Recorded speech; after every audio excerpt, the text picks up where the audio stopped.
Hello, and welcome to Find the Helpers. I'm Christian Campbell, and I'm Brad Bogus.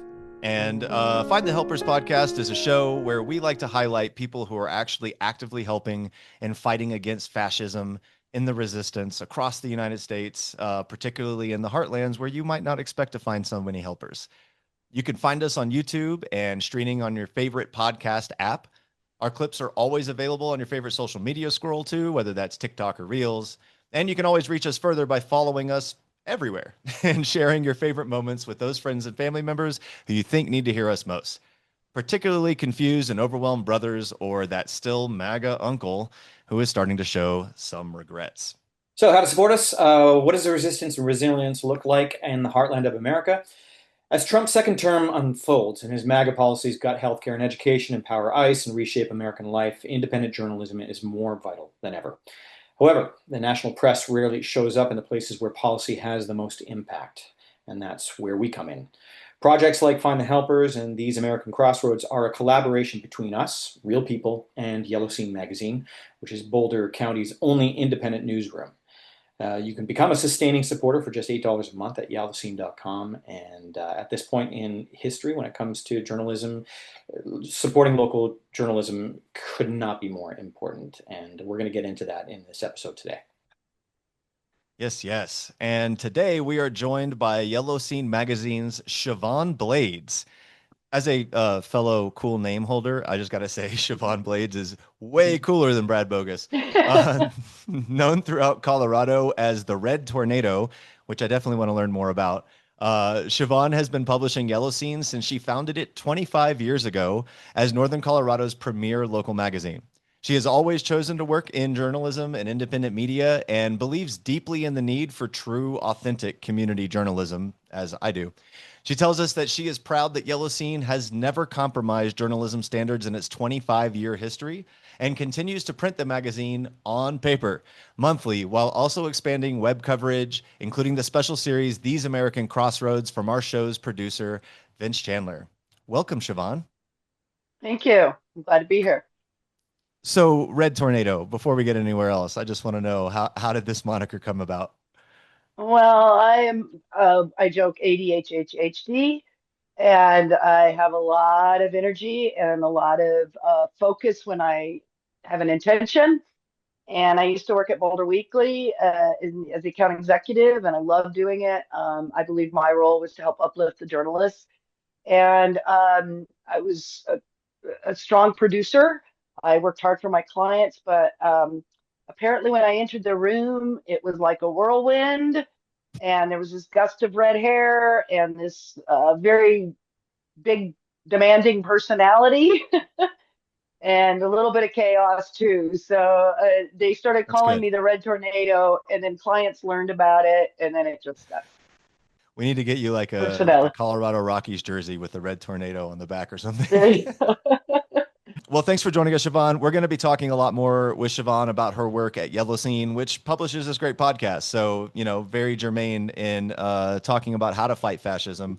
But first, we want to stick to a story happening domestically that it would be hard for you to have missed happening out in Texas. So, Texas legislature is currently having a huge battle over gerrymandering. The governor wants to redraw the district maps for how votes are counted in Texas. And this is all under the behest of Trump, who wants to gain 5 additional electoral college seats by basically rigging the system. As a former as a Texas escapee, as I like to think, I have watched this happen a lot. Like, if you don't know the problem of gerrymandering, Texas provides the most perfect visual example you can ever find. Just Google search Dan Crenshaw's district. And what you will see is around the city of Houston, this crazy shape that absolutely outlines around the city where it is literally drawn to bring in the most wealthy white people and exclude the black and brown people in the inner city. It is the most stark example I've ever seen. And so what's happening now is a special session was called to determine those new district voting maps. The Dems have decided to not allow for a quorum and have fled the state. and have fled to different states like Illinois or Massachusetts or California, where they are being provided safe harbor by Democratic governors. So it's kind of a big deal that's happening there.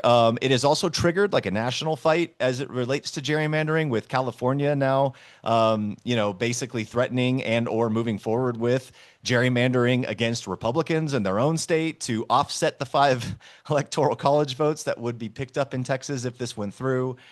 So this is probably right now, I'd love to hear your thoughts on this because I'm certainly no expert in this, but it feels like this is like the first actual full Democratic aligned resistance occurring to the Trump administration. Would you agree with that, Shavonne? Yeah, was actually what I was thinking when you were talking. Like, well, finally, the Democrats are doing something bold. Finally, I wish I could believe that there would be a lot more of this. I'm, Yeah, I'm very concerned about the leadership of the Democrats. very. Yeah, they've traditionally not been very great at fighting against fascism. I mean, No. at least not in my lifetime. And I think that Um, it's in part they know that even with as lame as they are right now, Republicans have a hard shot at winning the midterms. And so let's fix that now. yeah, Let's rig it now. yeah. The interesting thing about this story as well is that Abbott, through the Attorney General of Texas, Ken Paxton, has issued arrest warrants for all 50 sitting Democrats, and this is largely symbolic because they can't arrest them outside of Texas's borders. They've all fled, right? So this is just a way for them to say, we do not want you to be allowed to represent your constituency, and we will threaten you with arrest for it. And what's interesting about that move in particular is that it has a lot of potential to generate, I think, some goodwill for Democrats in the state potentially, right? Like, it's hard to imagine a Democratic voter feeling like the Democrats in Texas fleeing are them not representing them instead, right? Like of going into the special session, allowing the Republicans to win, gerrymandering their voice out of existence doesn't seem to be what they want either, right? So this has the potential to do something big. Maybe it'll reflect itself across the nation a little bit more than just the threats happening in California. We shall see. I, you know, I there might be a little favor, but these days, I don't really trust the sticking power on the public. At this point, we're just being inundated with issue after issue after issue. They flood the zone. The technique is working. These techniques are proven to work. They worked in other countries. So I don't think this is going to have the sticking power. Yes, when I read this, I thought this has happened before. Clearly, it didn't have sticking power back then. Why would it Mhm. now? I think the gerrymandering that the gloves should be off for the Democrats at this point. Right now, we clearly have learned that the Republicans will do anything to win. They will break the law to win. They will protect pedophiles to win. They will be traitorous to their own country to win. We know this, and they see this as war. And in war, the gloves are off and you do whatever you want. There is no ICC, there's no ICJ when it comes to the politics of war. And I think that Democrats have got to understand that this civil war, because that's what this is, civil war is just Mm-hmm. war is politics gone hot after no one feels listened to or can no longer communicate with one another. We are now at a point in American history again in which voices are not being heard. Entire portions of the population are not being have no voice, and that's when things will turn hot and go kinetic, as they say.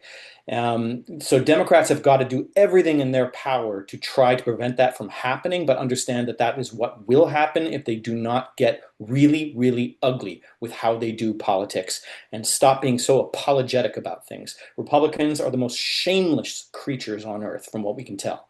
And it's time for us to just, you know what? This is it. People are going to die if Democrats don't get a spine. Literally, Americans will die. So it's this is just an example of that, and I hope they get dirty. And I think what California is doing with gerrymandering and saying, okay, that's it, all right, so we're allowed to use this as a weapon of war. We were told we weren't allowed to use chemical weapons, but you guys are using chemical weapons. Granted, good, okay, we're using chemical weapons now too. Well, when you got Chuck Schumer as one of your main representatives of the Democrats, like they have got to go. The old Democrats have Yeah. got to go. After the 1929 crash, the progressives were waiting in the wings with the right message. Under right Yep. now, we don't have a slew of progressives waiting in the wings. We have some progressives trying to fight a Democratic Party that is taking the same money Yeah. Mhm. and willing to there's no compromise with fascism. Where's the middle of fascism? And that's where the Yeah. Democrats are just like seeming to want to just negotiate with fascism. I live in the suburbs, okay? The town I live in, when I moved here, was 500 houses and 1,200 people. It was an old mining town. But now we are 40,000 people with a median income of 140K. And when I got suburban neighbors freaking out and upset with the Democrats, like this is their opportunity to seize Yeah. power. But if it's all for show and not really going to follow through, we are dealing with a civil war after that. There are ways you can help in this if you're listening and you're feeling a little bit overwhelmed by this, right? Because um, the Democrats need to hear this message. The progressive wing of the party, which may eventually splinter off into something else, but the progressive wing of the party doesn't need to hear this. The moderate Democrats do. Like in Colorado, we've got Michael Bennet and Hickenlooper in the Senate, both of which just voted to send more money to fund the war, the genocide Israel is committing against Palestine. So, like, they need to hear this message. They need to hear that we expect them to stand up and fight, or else we're going to pick someone who will, right? So, I think, like, we see Mamdani and his recent early success in New York. There is clear indications that the Democratic voting wing is looking for progressive answers and people who are willing to stand up against this. The Democrats are never going to miss an opportunity to fundraise. So like they're out there already fundraising off of this Texas stunt. And, I'm that's in poor taste as usual. I don't think that's necessarily going to help anything. So if you're trying to think of what to do to help and you're feeling like rah, rah, yeah, the fucking Democrats are finally fighting, don't send those cats money right now. Send them your voice. Tell them how much you expect them to fight more. Tell them how much you expect them to fight against specific policies. Tell them that you expect to vote for somebody who will actually represent you, and let them hear that voice. Cause like it's a drop in the ocean, but it does actually send signals. They do actually listen to those signals. It's not perfect, and you're probably not going to change policy with an email, but they need to hear that we want them to fight. I mean, we've got Christian, who is a Canadian, telling us that the Democratic Americans are being too apologetic, right? That should tell you something. The Canadians think we're being too apologetic here. We're playing too nice, Sorry. guys. Sorry So to I tell you, just you're being too apologetic. I just published an article 2 days ago about Boulder on a local level. Now it pertains to Gaza, but Boulder Progressive is I've been here for since 1990. So those of us who've lived here a long time have never thought of Boulder as so progressive. They recycle a lot and they have open Yeah, space, but that does not necessarily make their lots of bikes. policies. Yes. But there was a black city councilwoman who decided not to sign the pledge to stand with Israel, and they are persecuting her. And I published an article about it. Reminds me of 9/11. I had Yep. just started Yellow Scene. I was 9 months old when 9/11 happened, and I thought it was going to put me out of business. And that was a pivotal moment in our history because I had to decide what kind of publication we were going to be, soft and easy or report the truth. And so we came out against the Iraq war right away. And I was getting hate calls and hate emails and mail. People were not nice. And it's reminding me of the same climate as 9/11. I was bartending when I first started the Yellow Scene. That's how I financed myself and my son, because I Oh yeah. bartended at night.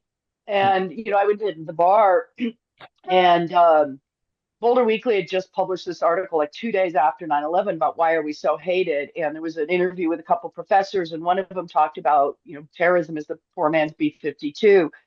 And I go into the bar and I'm like talking about this, and these guys are just round them all up, and I won't use the slurs that they used, Yeah. but we're seeing that with the progressives. I mean, and not just to make this Israel focused, because everything that that's happening in Israel happens in America, from the drones to the policing to Yep. everything that they're doing comes. I mean, we're under the Trump administration, we're defunding the poorest parts of our communities, from Yep. hospitals to medical, we're defunding the poorest parts of our communities. And now there's a threat that I guess they just passed that if any state, doesn't stand with Israel or fights it, they're going to lose emergency funding. And I don't know if the Boulder progressives are afraid of funding, but what she was calling for was to stop having City of Boulder give their money to organizations that are profiting off of the genocide. Yeah. And there's this persecution happening from it. Yep. So it's maybe it's not, the Boulder progressives aren't rooting for Trump, Right. but they're not fighting him. Nope. No, they're standing symbolically, at least, if not, literally, in a space that I agree was exactly the space the Republicans occupied during 9/11. This sort of like gaslit patriotism about who you're supposed to feel comfortable around, which of your neighbors you should or should not support, right? Like the outward show of flags on the backs of trucks, like being in Texas during 9/11 was a fucking trip, let me just tell you. And what's happening in Boulder, like, I come from the Jewish community, and our community is so fractured in this regard. And that Boulder incident could not be a bigger flashpoint for that fracture in our community, especially here in Colorado. I recently learned that the Denver Police Department sends their trainees to train under the IDF. That's like Yes. literally money coming out of our taxpayer. Yep, exactly. Right. So this is all the same. Like, I agree with you that this isn't really that different. This is just the second episode of that same, theme. And it's really, I mean, progressives really have to figure out how Democrats need to figure out how they are going to be able to reconcile this problem, because they aren't Got to the get rid of Chuck progressive Schumer party. and his friends. I mean, Yeah. the progressives that has to change. The current Democratic Party is not serving democracy.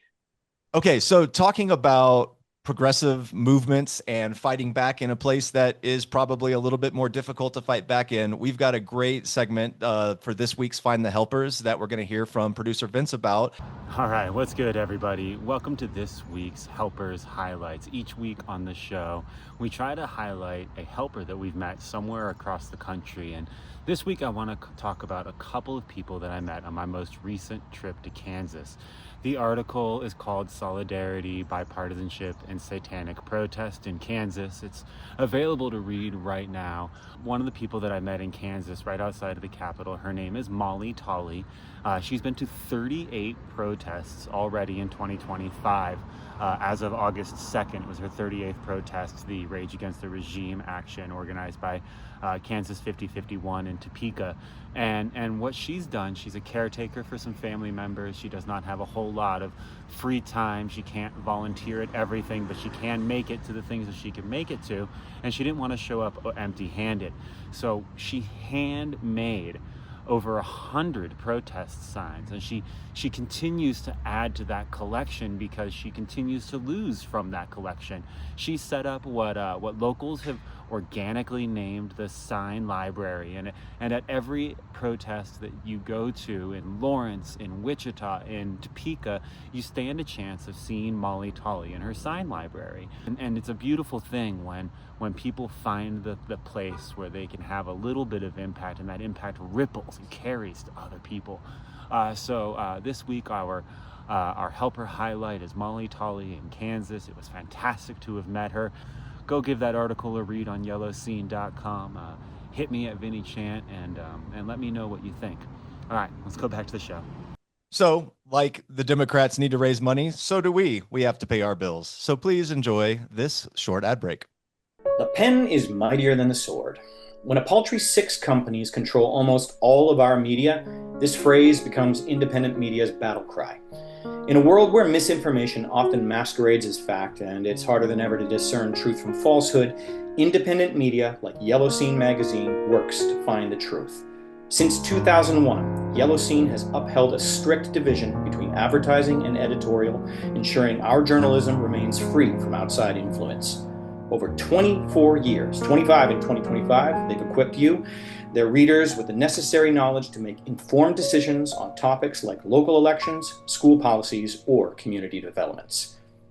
Okay, so now we want to talk a little bit more about our favorite publisher, Yellow Scene Magazine, and why we're here, right? Yellow Scene has been an independent publisher, the last remaining independent publisher, I believe, in Boulder County, if I'm correct, and are approaching their 25-year anniversary. I'd love to hear from Shavonne and learn more about Yellow Scene Magazine so that you can learn more about what true independent journalism looks like. What I'm really interested in, first of all, yes, how did you get started?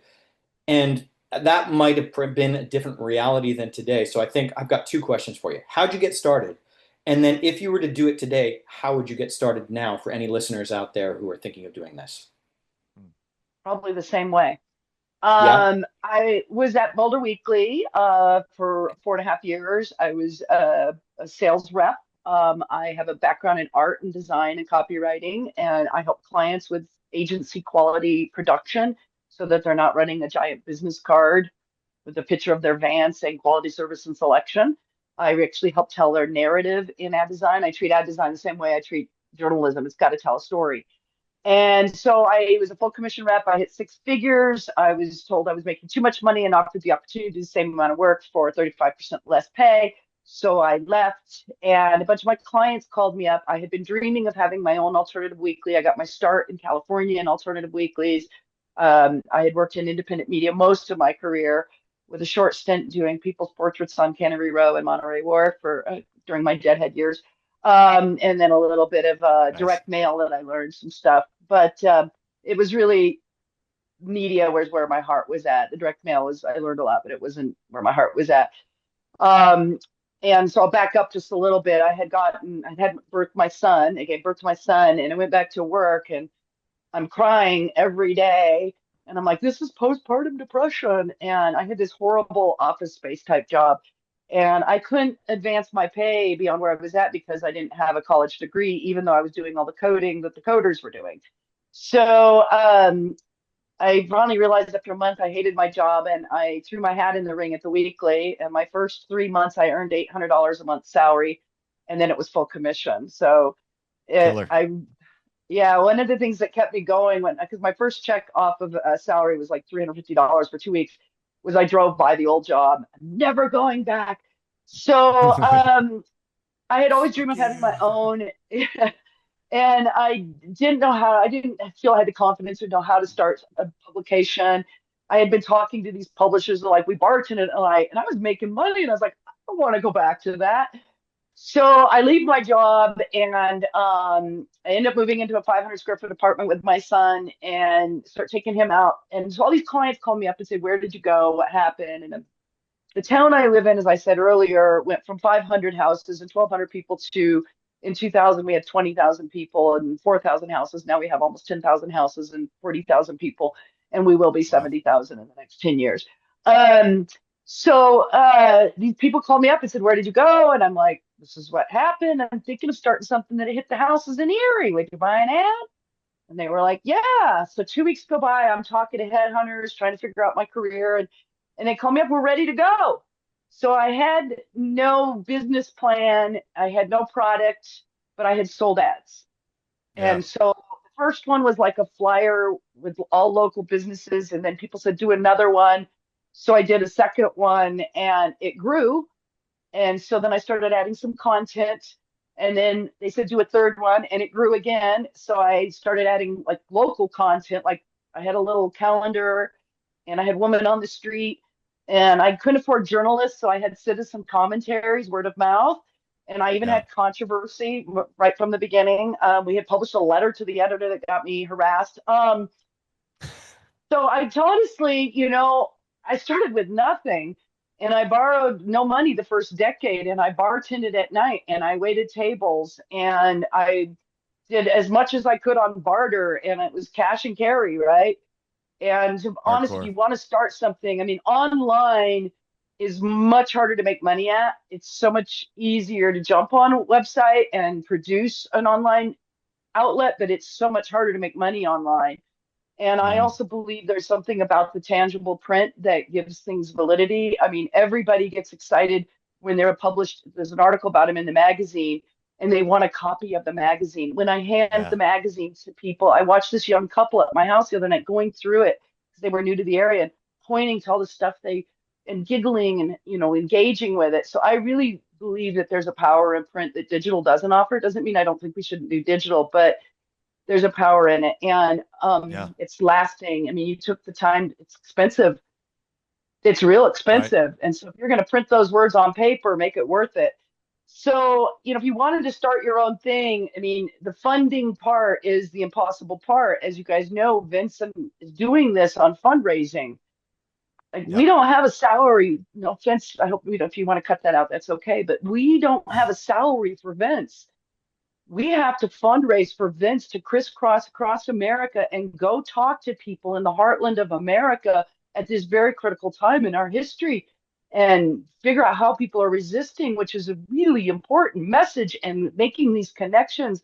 And we have to ask for people to donate to get there. So, learn something about fundraising. Most of us don't know enough about fundraising. And if you want to start your own thing, be prepared to bartend at night. Yeah.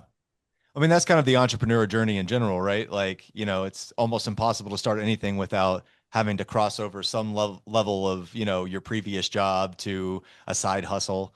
I have experience in doing ad sales for a major newspaper. That's where I met Vince. In fact, was at the Denver Post, and Okay. so I can I can sympathize with some of that journey.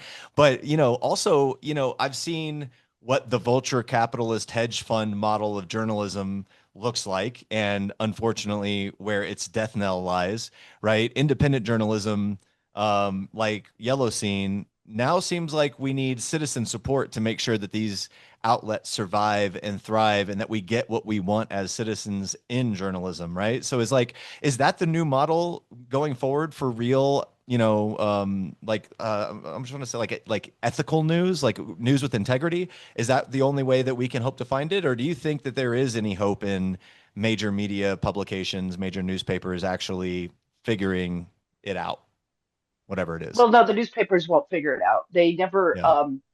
they took orders for a long time, right?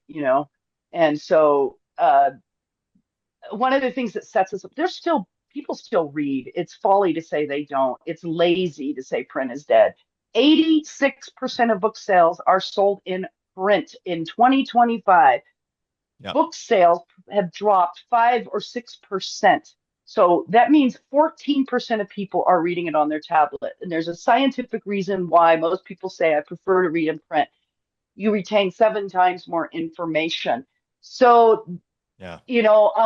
I'm all for doing online. We have a robust online, but sorry, I just lost my train of thought. What was your question again?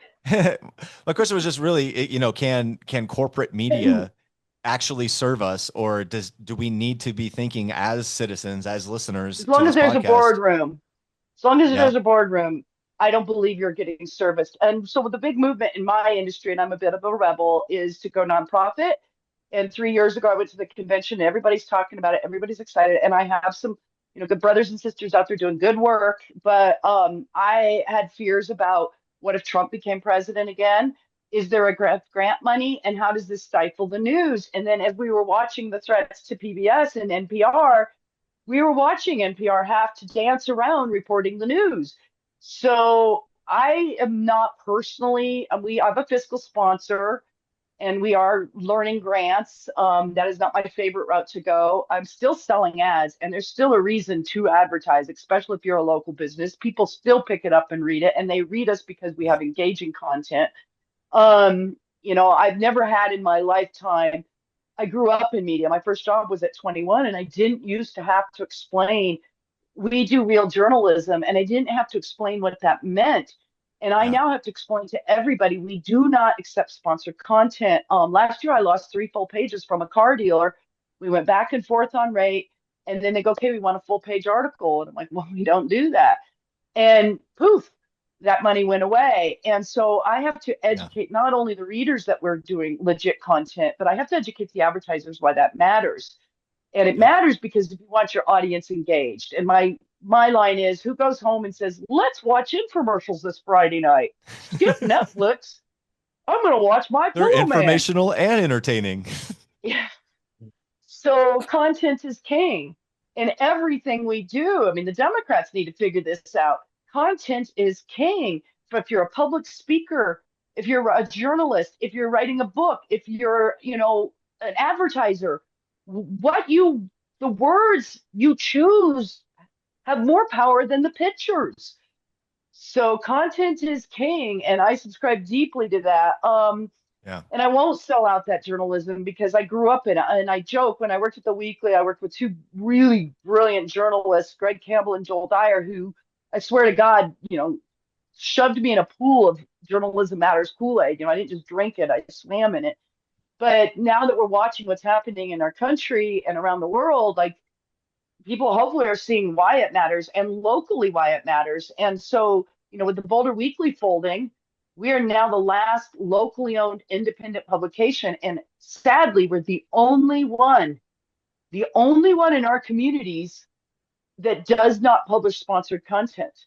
The only ones. Hardcore. And so, yeah, it's, there's days it doesn't, I feel proud of that. Absolutely. But Yeah. the fact that I have to educate and explain why that matters, an informed community, the fourth estate, those things, democracy, little things like that. But also, do you want an engaged audience, And so there's the camera, the Timber Post, as the newspapers are all owned by a hedge fund. And God bless the writers at the camera. They're trying, but they don't have the resources to do their job. I mean, at least the Post still has a union. So that's how they're able to still do journalism, But everything else in our community is like lifestyle magazine. And I joke, no matter how fancy a paper you put it on, it doesn't go burn poor people's fingers and attract the wealth. People read what's interesting. Yeah. If you're not interesting, ain't nobody gonna engage, right? So Indeed. Is there room for corporate media to figure it out? Not as long as there's boardrooms, and not as long as the policy is that the bottom line for a corporation is to serve its shareholders. That changed in the 80s under Jack Walsh, I think is his name. It didn't used to be, I'm not romanticizing because we had slavery and other things in this country, but there was a brief period in America's history from 1933 till the 80s where we were actually being kind of decent, advancing, And so as long as corporations' only job is to serve shareholders, we are going to continue to see a rise of fascism and the loss of large, powerful media. Yeah, I believe in print. And like you said, there's a lot of data to show that when we read in print, we retain more information than we do. They've actually seen that the way we scan a screen, a tablet, or a computer screen, we tend to skip over information because we're habitualized to skipping over information. We're just trying to get the key points out of it or the essentials before we move on to the next page to get that dopamine hit. Whereas the printed page slows you down and we do the regular pattern reading that we were all taught to do. And that's the way our brains scan, and we have the conversations. We have deeper conversations with the printed page than we do with a digital page. Because reading is actually a conversation. It's not just a one-way street. You're having a conversation with the thing or the writer that you're reading with quietly. You're having a conversation pressing back against it. You should be pressing back. Is that true? Is that not true? Oh, that's interesting. Oh, it connects to this thing I've read. That doesn't happen when you read in the digital screen. And I know this from my own personal experience, but we're also seeing that in education where we see a huge drop-off in children's reading skills, thinking skills, as soon as the Chromebook was introduced to the classrooms across the United States. Yep. Massive. And there needs to be a huge counter revolution against that now to get us back to the printed page and to the written word. And I think that goes for journalism as well. If there's good journalism happening, like you said, if there's good stories happening, well, listen, we need to retain those stories so that then that reader can then go and tell their crazy uncle what they read and be able to come up with those facts. So I think another thing for you, what do you look at the next 25 years of Yellow Scene magazine, given the environment we're in right now. Also, we're now seeing that LLMs, ChatGPT, Claude, Anthropic, all of these are becoming now their own news sources, their own Hmm. information sources. And listen, a lot, I use this stuff all the time, and there's a lot of great stuff I'm gaining from it. But I can see where the holes lie in that. Hmm. If once we become dependent on this as an information of truth, and then you've got people, much like large newspapers, like New York Times, any of the Washington Post, can then be sort of the masters of what the truth is. That can we're just digging ourselves deeper into a situation. And I would think that these local news, real humans, where we know that there are people writing this, they're seeing this, and they're doing and researching this, the importance of that. So how do you see yourself living in that? And then again, another question you said about something about nonprofit. Is that the way to go forward for other publications if they're thinking of breaking out in this time? It's not my choice. I won't add if that's the way other people should do it. I'm worried a little bit about having too many nonprofits. Um, it's not my choice. Yeah. I don't want a board. I want employee ownership. That's what I want. Um, Yes. I don't I have to have something to give them. So, where is the next 25 years going? A few years back, and I was telling Vince this, and I'm not dissing on your question, but because I know there's a bigger piece to it. But I was interviewing this 20-year-old for the job, and this was a few years back, and he goes, and what is your 5-year plan? And I go, my 1 minute plan is to kick you in the butt and get you out of my office. You know, um, we went through a pretty severe financial crisis a few years back. I started a second magazine. I got really big. We were super successful after I'd started everything. And so, what you do in capitalism, you get bigger. And I drank I'm a Murdoch Kool-Aid, and I ended up shuttering that second magazine in 17. And to be honest, any smarter capitalist would have quit. They should have quit, but I didn't want to. I I believe in what we do deeply, and I know the impacts on the community and how people like my assistant is always like one of the things that's driven him is we table at festivals and the people that love this magazine and they don't know that these strict journal standards are why, but they know that I think you're the only one I read. Well, that's because there's stuff to read. So, as far as chat goes, I use it too. And I decided if it's going to be in our life, and it's constantly in our life, I'm paying for my chat GPT. I don't use Gemini because it is just so invasive. But as I'm writing a book with my chat, it's called Train Your Chat. And I started off giving it tests, and I'd say, analyze this story, and then I would correct it. And so I've spent the better part of 2 years educating my chat. And one of the things I know about AI is it gets a lot of things wrong, and you have to be smarter than it. It is not smarter than you. It is a reflection tool. It's a mirror, and it can help me with editing, and it can help me come up with ideas, but it's wrong a lot. Now, I've radicalized my chat, and I taught it to spell Trump with a small t and a large R. I also taught it what sources I trust, and I've given it media outlets that I trust, voices that I trust, things that I don't trust. What AI can't do is nuance. And the one thing that all the billionaires don't realize, AI doesn't spend money. It Right. doesn't buy things. People buy things in a capitalist system because it makes me sexier, smarter, happier, richer, or safer. AI doesn't have those feelings. So, I don't know what kind of maybe Peter Thiel thinks he'll become one half AI with one half human, but since, most of these billionaires can't even put toothpaste on their own. I don't know if you know this, but Prince Charles has never put toothpaste on his own toothbrush. But at least I've heard that. Oh my God. But, they don't know how to grow food. They don't know. So I don't know like what future they envision without humans. Like it's just my dog doesn't buy things. My chat doesn't buy things. So because we're a corporate, we've lost a lot of corporate regulations and we're returning to the robber baron era as far as regulations go. And Right. because, one of the things I think that's really harmed America is the belief that our value as human beings is based on our checking account, our net worth. And so we worship Preach. people with golden toilets, And so, and I say that word funny. Everybody always makes fun of me. I don't know why. Sorry, my mom's from Um, Houston and she says toilet. So I say toilet. I don't know why I say toilet. Toilet, and I say crossed. And I'm from Oregon, but I've lived all over the country. So I don't know if nonprofit is the answer for the future. It's working for some folks right now, and I don't want to diss on those people, but one of the concerns I have is some of them that have started, and I won't say where or when, but they don't they don't they don't give you investigative journalism. They just tell you what happened. They're too yeah, fearful, like, under this guise of unbiased journalism.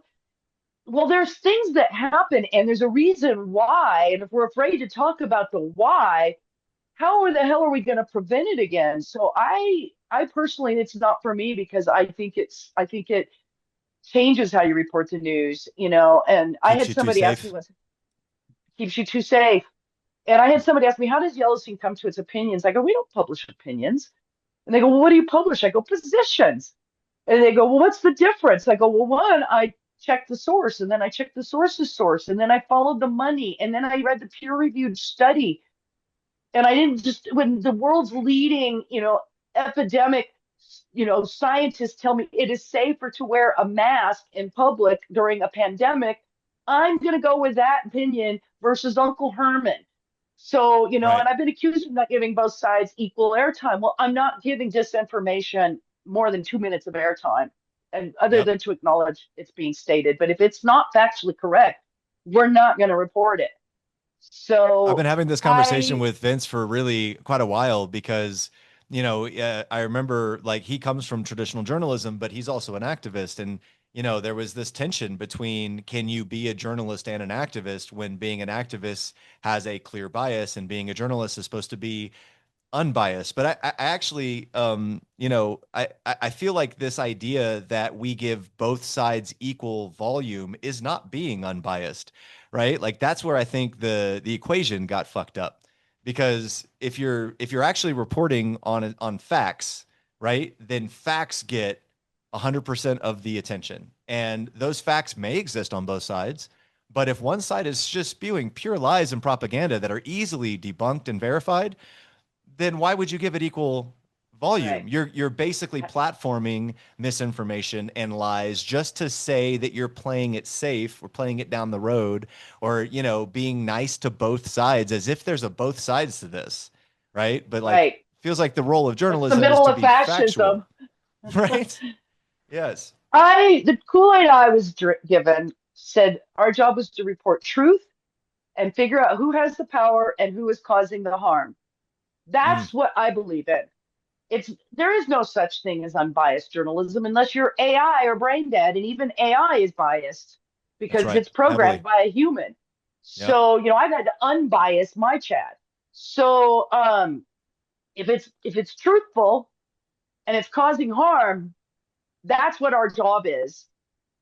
Our job is to protect the humanity and democracy. That's our job. At least that's what I was raised to believe. Yeah. So, there is no such thing as unbiased journalism unless you're brain dead. There needs to be factually correct. It needs to be truthful. Yeah. But, if somebody's causing harm and just to skirt around that. So, I don't call that journalism. I call that reporting. Hell yeah. I know you've done a lot of that and you faced a lot of blowback in the past. I encourage anybody who is listening to this to go check out more about Yellow Scene and their work, how they've reported on the 2020 uprising, on Elijah McClain, on the false allegations against Ayante Anderson, to see what actual, true, unbiased unbiased journalism looks like, right? Or rather, a bias towards truth, right? Because major journalism or major media outlets, rather, are not doing that work necessarily. And especially if they're doing the both sides argument, you're not going to actually get the truth in that because one side's really fucking loud and full of shit. And if that side gains all of the popular attention, then Right. now you're giving them way more air than they should ever possibly require. And the truth is going to be lost, right? So, Well, not to do uh, Godwin's law, but Goebbels, right? I'm not trying to go down Godwin's law path, but Goebbels, I mean, that's called propaganda. Hmm. That's what it's called when it's not truthful. It's hard to not go down Godwin's law path these days. Kind of feels like we're there, right? We don't talk about World War II necessarily as starting in 1939 as much as we talk about the Nazi Party that started in 1932, which was a very different Nazi Right. party than the one that we associate with the death camps and the final solution, right? That took time, and it Well, by started here. 1933, he had dismantled the government, right? That's right. 1 year. Yeah, did it in record time. So on that great note, I would like to transition to our last segment of the show, which is our highs and lows for the week. It's a little game. What was your highest high and your lowest low this week that you feel like sharing? Let's start with you, Christian. I would say that the low for me was watching how the jobs report came out. And again, this circles back into sort of the truth of the matter of things, right? Jobs report came out, it didn't meet expectations, and Trump went and fired basically the commissioner for the or basically the section of the government which basically keeps a check on things. And that to me was worrisome. We clearly know that that's part of the whole fascism game is to, okay, if the truth's out there, then we'll just say it's not the truth and we'll fire whoever just said it and we'll move on and find someone who will say it the way we want to say it. I think, a pretty dark thing because I think what we're heading towards in the United States, we all feel it on the ground, is that economically, with the tariffs, with everything he's doing, there's a massive brain drain happening in the United States. I know I don't want to say count myself as part of that brain drain, but I have left the U.S. just a couple of weeks ago. I'm up in Toronto. I've now met a couple of other American families who have moved on up here, and these are people that I think is a loss for the United States. Mm. And I've been talking to parents in playgrounds who own property down in the United States. There was one guy I spoke to yesterday on the playground. He owns property in Florida. He's not even going down to his property. He doesn't want to drive Wow. through. Doesn't want to drive through the states. He's white. His wife is black. They don't feel like it's a safe country to go Yeah. to for them anymore.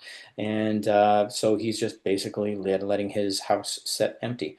If you think that's just one anecdotal, so that's a Right. multiplier. How many? And that's going to have economic effects on the U.S. economy. I think we're going to have a big drop off in clearly tourism, but there's going to be knock on Yeah. effects that are going to be huge. And so I think having accountability and having some way of like counting the score is what we need right now. But he looks like he's just going to say, okay, we don't want the referee and we don't want the score counter here. We're gonna shoot the score counter and move on to someone who will call the game the way we see it.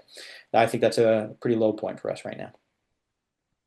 So what's your high point? I think we're only doing one Hit or us the with a other. heavy low point, Christian.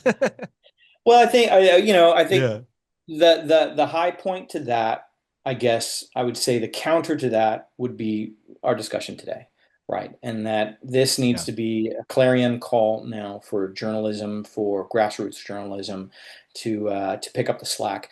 I think what we're seeing in the United States is so many systems are being pulled apart, bureaucratic systems that, as flawed as they were still the systems we needed. And it was instead they're just tearing and blowing them up.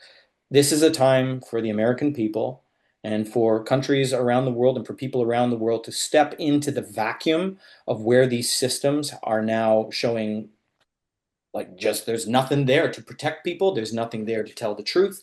And so we are seeing it now with I think politics. I think Mamdani is proving that how many people have now signed up to run, inspired by him. I think Yeah. with if we don't have score counters out there, well then there need to be other organizations, third parties that become the trusted sources, and that's where journalism lies. And I think grassroots journalism.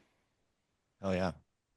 I'll hit my highs and lows real quick, and then we'll go to yours, Siobhan. Give you a little bit more time to think if you haven't already come up with yours. But I'll start with my low point, which has been just I haven't been sleeping. Like I'm gonna keep it a little more personal. It's hard to function when you can't sleep, right? Like I've recently got back on social media for the first time. I was off of it almost completely for 2.5 years. which was a really nice respite for my brain, to be able to focus and stay present on my family. And I've just been jumping back into it. Perhaps that's having an effect. I mean, certainly what I'm seeing on social media could also count as my low point because, just I saw some of the content Vince was creating in Kansas and sharing in the subreddits of those places like Topeka, and just seeing some of the nastiness that exists out there, the opinions people just want to throw out there, the judgments they pass on people based on their appearance or just what they're saying. It was a low point. It also reminded me of the need for self-maintenance here, which is to say that I control how much I let that affect me, right? So don't be getting into arguments with fucking schmucks online. This is just gonna waste your energy and bring your energy down. I'll say the high point for me this week was I attended the Rage Against the Regime protests in Denver, and a ex-federal agent came up and spoke and talked about the offer that he was presented along with every other federal agent in the government to join ICE, and outlined the very specific ways they're trying to monetarily finance people joining ICE, which includes not just loan forgiveness, but a bonus of $50,000 to become one of their nefarious fucking brown shirts. And just seeing this guy come from that space, exposing this information to the wider public, knowing that he is just the start of a tide of these things happening, followed by some information Christian shared with me about how ICE is having a hard time recruiting. People are leaving in droves for maybe good or bad intentions. Does not matter. The point is that the vehicle is breaking down and it's being exposed for being a faulty vehicle and for all of its fuck ups. And I think seeing that happen more and more from people who are coming from that space will help inspire us as citizens to know first and foremost what's happening, and secondly to trust in some of our fellow people, right? Like our fellow community members who are maybe what we would cast as the bad guys, but inside the system still truly believe in doing good and are fighting for good and are exposing the bad. And I think that is so needed right now. So that gave me a little little boost of hope that I think I needed after all of the down. It's so much to pick on in this negative these days, but maybe the positive is there's not as many assholes as we thought there are. That's right. Yes, the asshole amount has shifted down a little. Maybe. Shavonne, what are your highs and lows? Well, I was going to start with, based on both of you guys, is I always thought I was more John Locke, but I'm realizing I'm a lot of Thomas Hobbes right now. Life is nasty, brutish, and short. And the whole argument is you shouldn't make changes dramatically because everything will collapse, so you have to kind of change slowly. So yeah. I think I'm a little bit of both more. So one of my lows, so Gaza and the genocide really matters to me, and so does the ICE and everything bad that's happening here. But to be watching a genocide live streamed and to have nothing done about it is horrifying. And I guess yesterday they voted that if a state doesn't stand with Israel, that they're going to defund their emergency funding. So that was pretty gross. But I think its name is Anthony. I'm drawing a blank now that I'm on the spot. The Green Beret, that's the whistleblower, Anthony Aguilar. Yep, Aguilar. Yep. As sad and gruesome as that is, that there's more, like what you're saying, there's more of this starting to happen. The numbers of people coming out and protesting. But the other thing I think we need to think about is, I was buying at the vape store, buying my vape, and the kid, 20 somethings, and we started talking. He goes, honestly, I just feel so discouraged. And I don't get that he's particularly politically active. And, our youth, there's hope in them. They do read books. They're sick of their screen, actually. But I want to make sure that those of us doing this work are reaching those youth so that they feel like they have somewhere to go right now. And so I guess my hope is that there's so much activation happening, but we need to make sure that we're reaching out to vape clerk and the 7-Eleven clerk and the kid that's waiting tables that maybe doesn't want to be in politics, but has to be because it's not safe anymore just to ignore it. So Yeah. I guess I have sort of and then my other positive is I do walks along, we have a new creek path, and I saw a crane right next to Oh, close. So that was pretty cool. hell So he was yeah. just standing there. So I'm trying to find little things like nature and moments of joy. One of the things I realize is we have to create our own joy. It is Yes. easy to get really depressed by all of this. It's bad stuff. It is bad. Um, but we've got to band together in community, and we have to make moments of joy every single day. Self-care is community care. That's right. There you go. I had a friend who was despairing last week, and he lives on a farm, and he went outside and went to feed the ducks, and these two ducks just changed his entire perspective, just hanging out with ducks, right? So go touch grass. I think it's useful. See I some have a birds. garden. Apparently it can really flip your your whole perspective. I have a garden that I tend to. The only thing is the damn squirrels ate my corn again. Damn The it, my damn third year in a row. squirrels. Speaking about finding your joy, we've got some upcoming Yellow Scene events. We've got the Yellow Scene Gala. This is Yellow Scene Magazine's 2025 Carnival Gala fundraiser to support independent local journalism. Proceeds will help support YS, with the vast majority of proceeds going to staff, operations, and KGNU's longstanding award-winning journalism. All contributions are tax deductible. And when is this going to be? October 16th, 2025, 5 to 9 p.m. Where? The Louisville Underground. Did I pronounce Louisville Louisville. properly? Louisville or Louisville? I don't know. No, in Colorado, we're Louisville. You know, somebody's from out of town when they call it Louisville. Yeah, you got to like really change the way you say certain things when you move here. It's Colorado, not Colorado, or else they'll call you out. Yeah. Oh yeah, Toronto. Yeah, we got that here too. Yeah, So that's it. Remind people to share, subscribe, like, follow, continue the conversation, and contribute at yellowscene.com. And first and foremost, take care of yourselves out there. Take care of your mental health. Take care of your family and your community around you. Get out from behind that screen. Go be around people. You might just be inspired to think that humanity is not lost after all. Find the Helpers Pod is a production for Yellow Scene Magazine. Our executive producer is Vince Chandler. Our hosts are Christian Campbell and Brad Bogus. And our music is by Mark Wilson X. Don't forget to share this episode.